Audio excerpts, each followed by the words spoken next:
Sit down. Tonight, this is the night. We will talk about again, Yokomai.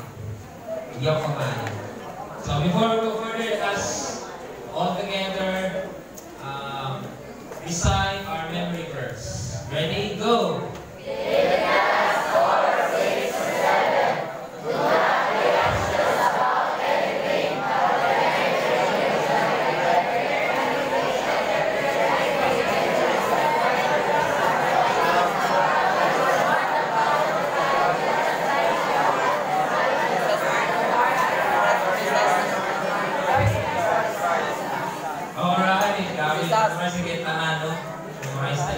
Praise the Lord. So, tagay sila lahat o hamit kausan isa-isa na mag-group ko. So, tonight we'll discuss, before we'll recap, the first night. So, itong first night na to? Start praying.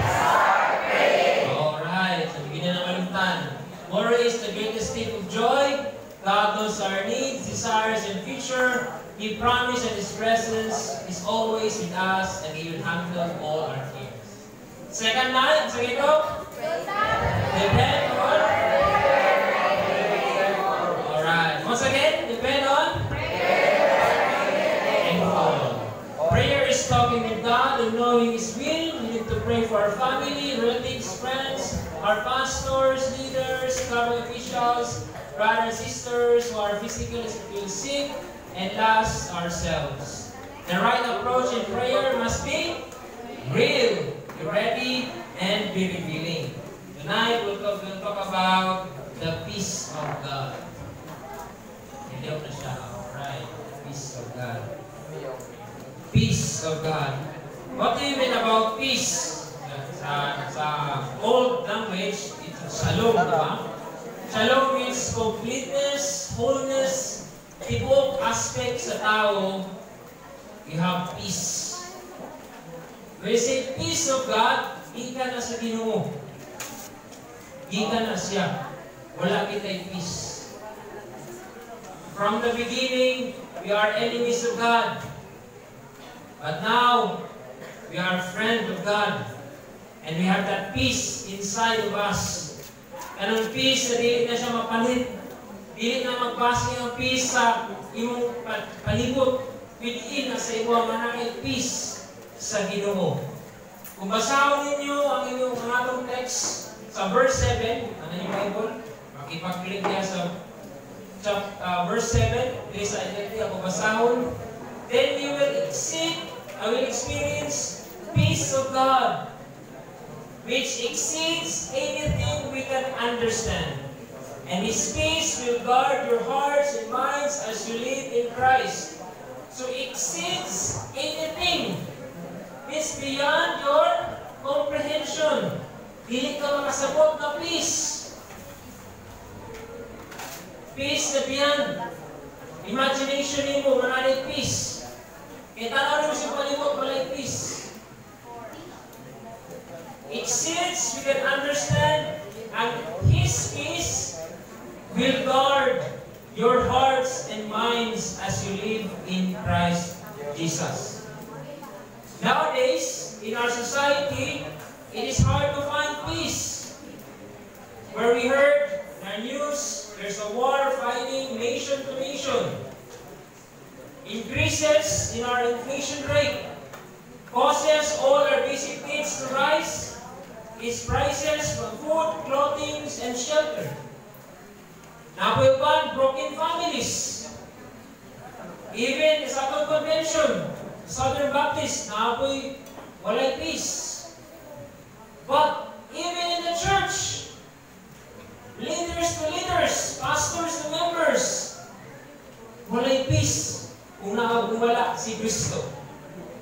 Abot mo sa panahon, mamatyan mo ka sa inyong loved ones. Isod kayo ng peace.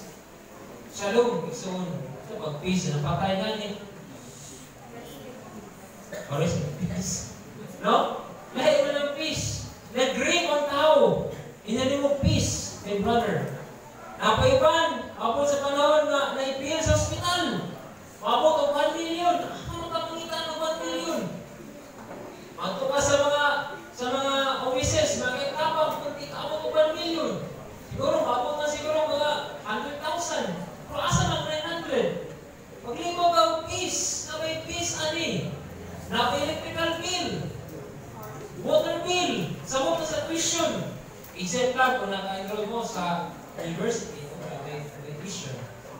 Kani mong business, mga shutdown.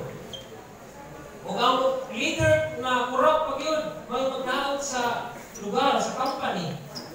Asang peace ani, kumuli ang imo, makitaan, madunggan sa itong palito. In other words, this is the reality of what is life in this world. The truth is, we cannot find peace in this fallen world. Only chaos, stress, and anxiety. When we leave something in the hands of God, we can walk away from the situation in perfect peace.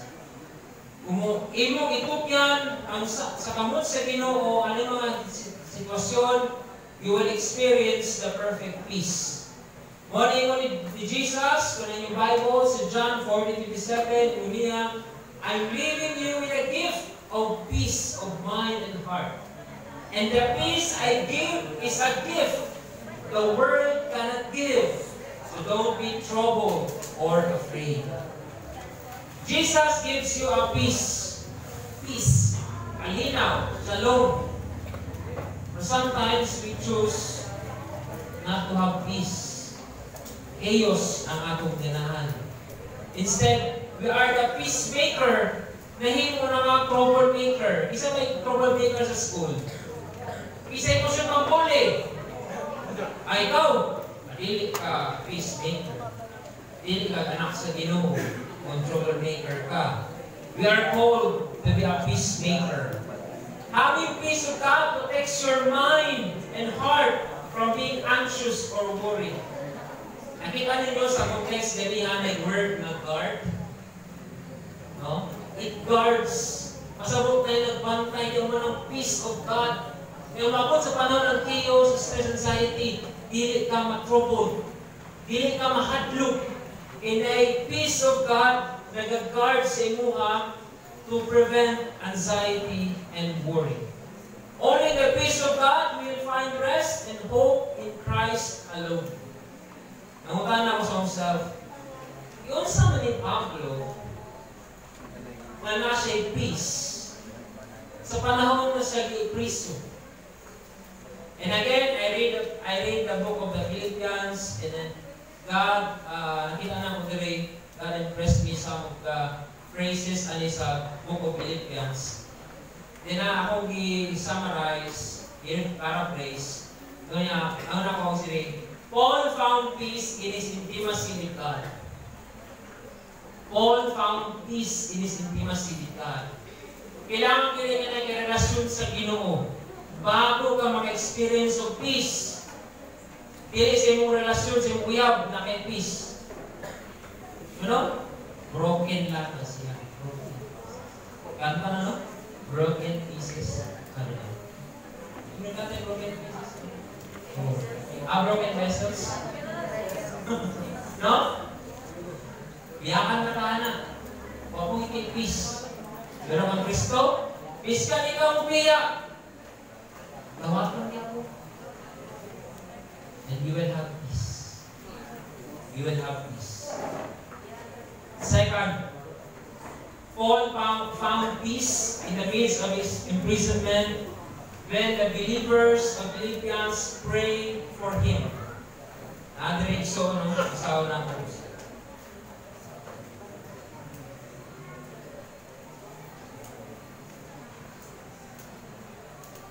Now, Philippians chapter 1, verse 19. For I know that as you pray for me, and the Spirit of Jesus Christ help me, this will lead to my deliverance. In short, Paul experienced a prayer, received prayers from the believers of Philippi. Ngamoy nag-deliver siya sa iyang pagka-prison, in chain in Christ. Instead, mag-goal siya, he is rejoicing. Third, he considered this life is worthless compared with the infinite value of knowing Christ Jesus. Imagine na mo, bisa na priso siya, dako, paghihapon ang nagka-value na mailan magina si Kristo dahil sa iya mahimo siya pinabuhi. Hello? Pagkaman yung value si Christ in life? or basig siya lang. Imong parents wala na. Mas paminaw pa ka sa imong love kung sa imong parents. Tinoon dili. Mayroong kinikanan, iyaw sa Diyos. Nanak, iyaw, man. Kakanin mo pala. Instead ay mo kinikanan na mo'y nagpakaon sa imo ha. Mo'y nagbantay sa imo mga gamay para kadaan. Ibantay nga, hindi na ikaw malamukan. Nakaroon, imo nang kaligtan. Maminaw pa kasaya sa imong uyab. Nag-value imong parents. Eh kung wala na sila, pangitaon mo sila. The same way, sa atong Ginoo, pangitaon niya ko ng Ginoo. Na-experience na mo siya, natilawan ni mo, in the sense na ayaw pagkamaayon, matinong-anon, bibiyak pagig ka, mangita gig ka. Nga nga peace. Kaya pag magawas ka sa presence sa Ginoo, wala di peace. But Paul gave the value. Naghatag siya value ng ilapag niya si Kristo more and more. So how Paul obtained peace? How? Yun sa niya. Tulong kabutang. Before na mo go sa atong main, no? Copy. By focusing on Christ, not on his situation. Si Paul nag-focus sa kang Kristo, wala sa iyang sitwasyon. Number 2, by forgetting the past and looking forward what lies ahead. Ginantong niya unahan. Kung saan nasa unahan? Sana po sa verse 3, chapter 3, verse 13. No, dear brothers and sisters, I have not achieved it, but I have focused this one thing. Forgetting the past and looking forward to what lies ahead, I press on to reach the end of the race and receive the heavenly prize. Heavenly prize. Sa kailangan ay o prize. Upang ano o prize? O, putsun pa. Putsun pa yung prize. Pero ang prize ay gano'n sa Ginoo, kung ano sa langit? Andal na. Another prize? Oh. Looking forward na. Sa Ginoo, press on na ay napagluya. No, ay naghanana ba? Balik ko, work ko, balik ko. Ayaw na, anak. Lupa na. Lupa dagan. No? You're pressing forward. Iamit na ako ng Ginoo. Ingo pa dito sa verse 4. Ingo niya. Always be full of joy in the Lord. I say that again, rejoice. Verse 5. Let everyone see that you are considered in all you do. Be gentle. Remember, the Lord is coming soon. Kano sa pamangkay ka mangandam? Pag maabot na, gusto na ba? Kasi magbiyan ka. Consider this now na imong lawaton si Kristo sa imong kinabuhi. Seryoso ha? Saktan ko, Ariin. Hello? Ipikala mo kauban, wait, ipikala mo. Hello, ay matali. Hello? Bumatali. Mati na mati. No? Consider now, nasamato mo si Kristo sa imong kinabuhi. Kasi kuhato mo, is your, open your Bible sa 1 Corinthians chapter 9. 1 Corinto 9:27. Okay. 1 Corinthians 9:27. Ayun. 26 and 7. Paul said, so I run with a purpose in every step. I'm not just shadow boxing.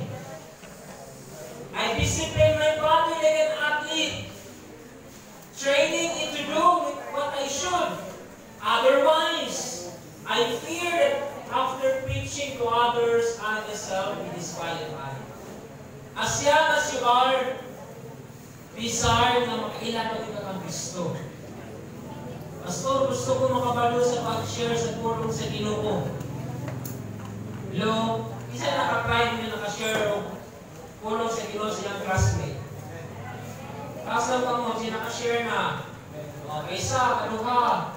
At least, no, na-experience ninyo. Kung inyo pa rin ang kumaton. Number 3, how Paul obtained peace.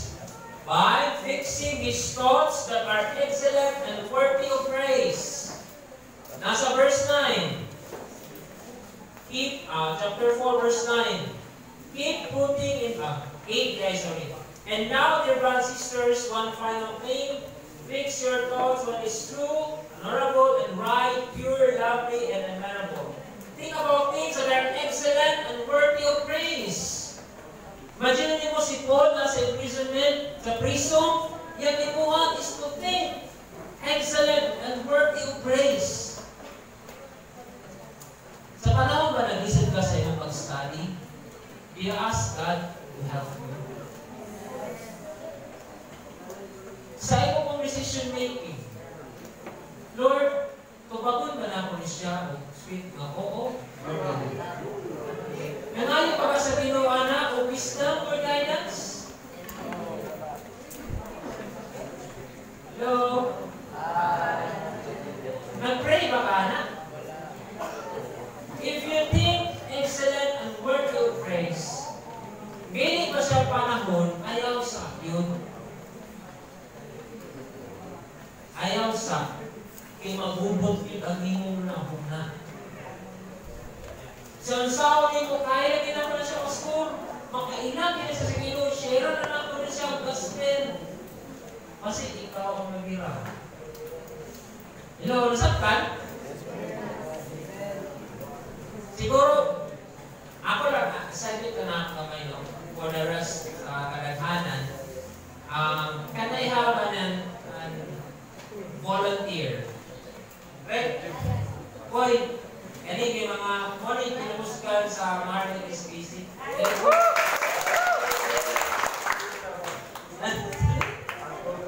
Sampo lang ni siya ba? Oo. For the sake of illustration ba nga mga boy na magkaroon ako excellent and worthy of praise. For example lang ni siya ha? Sige, Rick.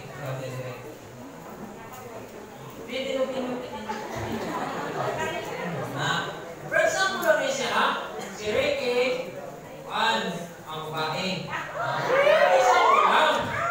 Ayaw pa, bubukosin mo na. Excellent ka ng word of praise na pure. Bukaw-bukaw. Wala, gintis.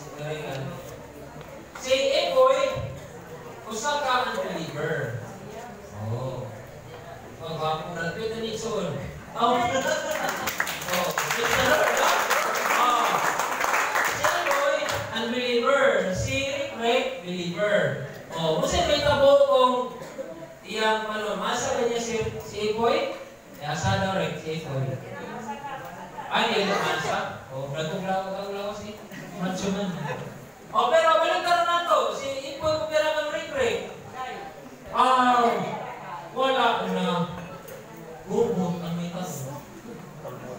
No? Salamat sa mga tumagwapo. Example, kung ikaw yung people, kung saan mo maka-experience of true, honorable, right, pure, lovely, and admirable, kung nakauyab man ka, okay, Kristohan mo. Ikaw ang napriso.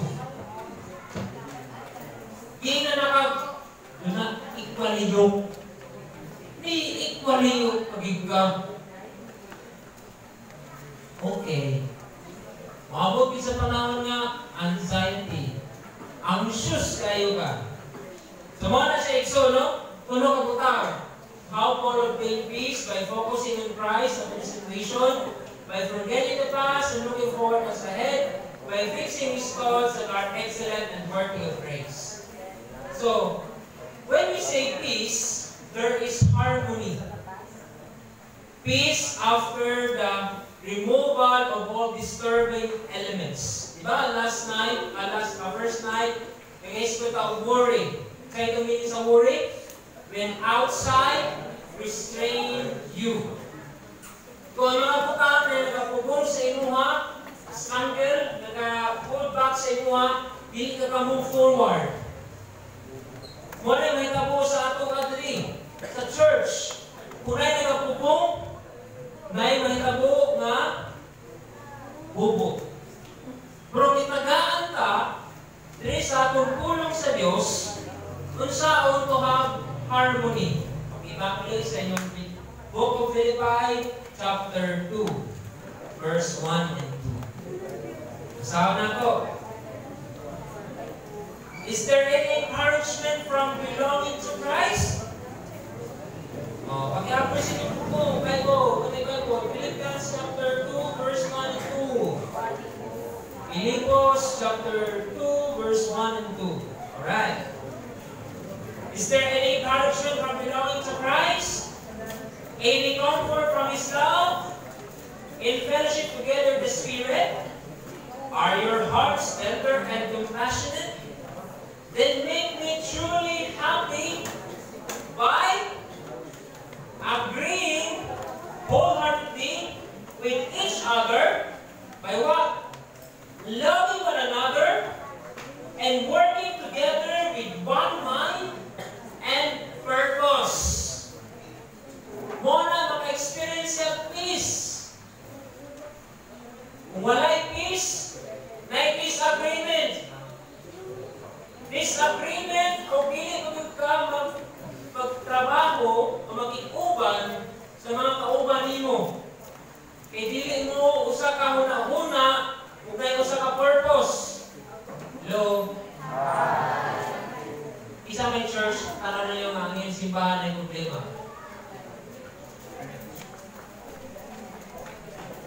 Kinsa man, kabalo mo? Katong na kabalo, wala sila resibo ani. Pwede pare sila huna-huna o purpose. Ngayon ba, church, kung basahan ninyo sa verse chapter 3, chapter 2, verse 3, so 5 agad, you read, don't be selfish. Don't try to impress others. Kung sa'yo buhaton, be humble. Think of others as better than yourselves. Ay, ako, mutugid ko, I believe na mas napay mas maayo sa kuha. Na mas napay mas maayo ng musulti sa kuha. Fluid. Ba? Hindi na siya kailangan awayan. Kung madali, better themselves, don't look only for your own interest, but take an interest in others too. Maguna-huna dito sa uban, ayaw na yung feelings. Wala man, di ko na opinion. Gusto ko quality pero i-deny. Always take the interest of other people. Kinapay mas maayong opinion nimo sa uban. You think this is the right, tama na ni. Pero yung kauban natin mas maayo. No idea. Nauwi mo sa kanan. Don't be angry. Don't be anxious. Don't be stressed. Kung saan mo ma-experience ang shalom. Kung dili ka muna sa interest o bang tao.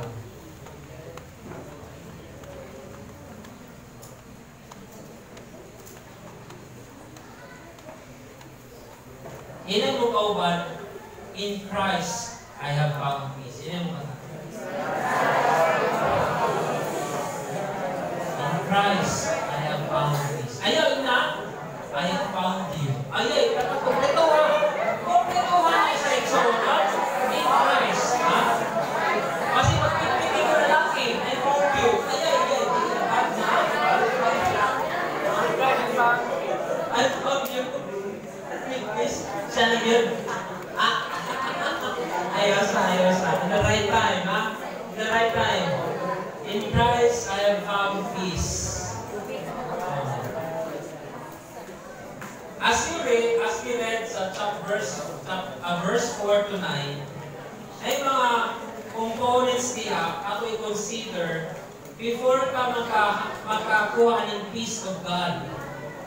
Tanaw sa yung Bible.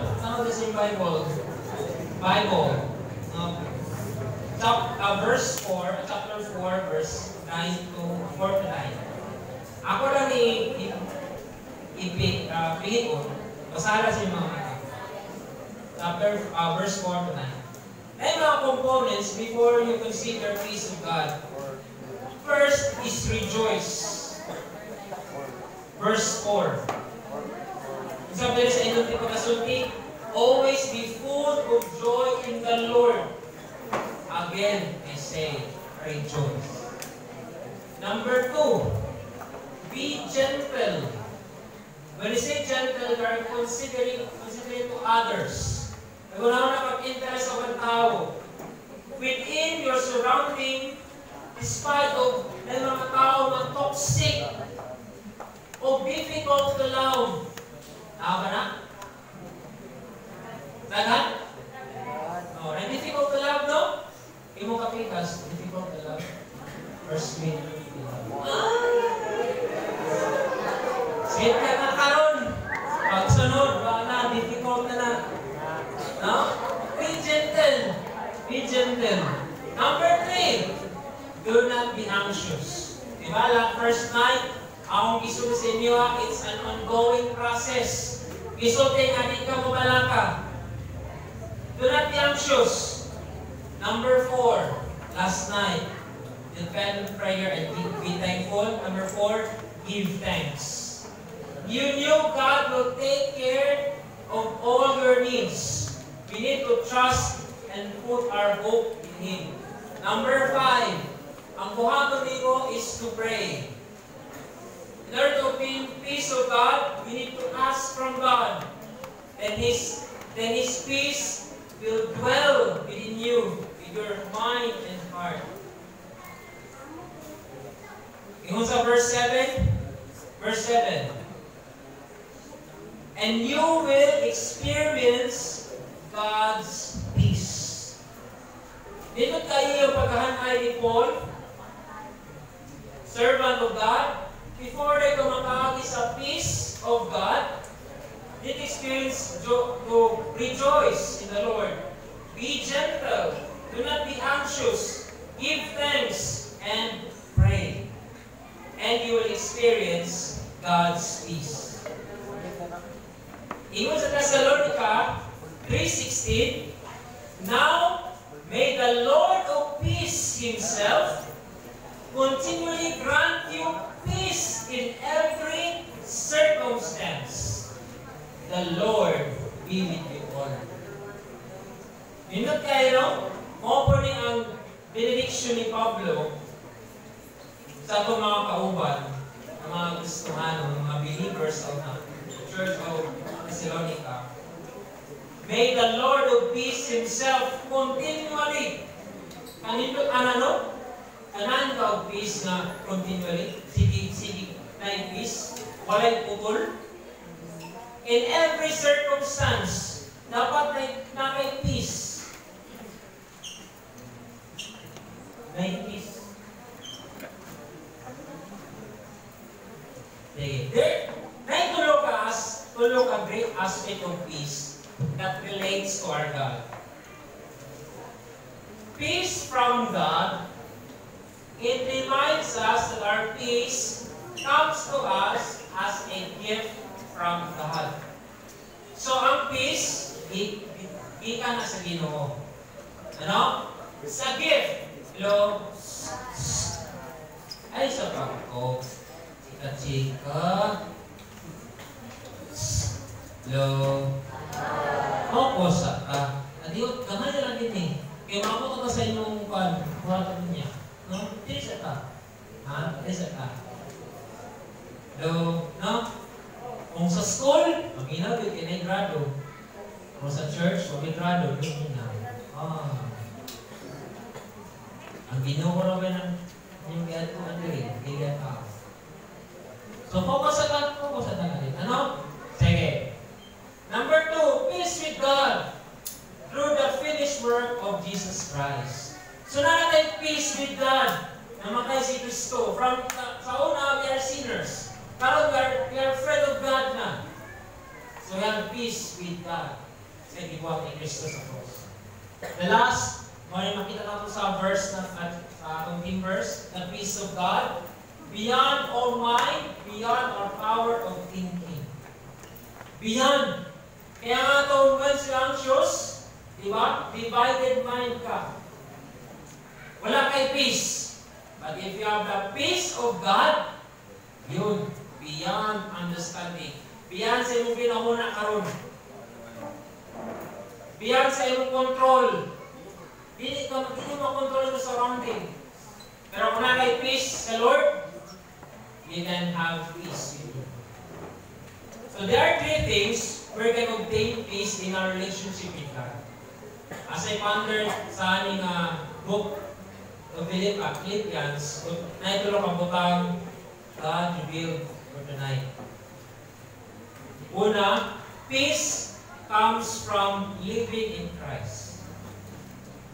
Peace comes from knowing Christ. Peace comes from believing in Christ. Once we say living, is a matter of living nimo. May kinabuhi ka. May mga gentle. May kinabuhi ba ka gentleness? Marang mo isbutan niya. And he will say knowing. Nakabalo ka. Information about sa Ginoo.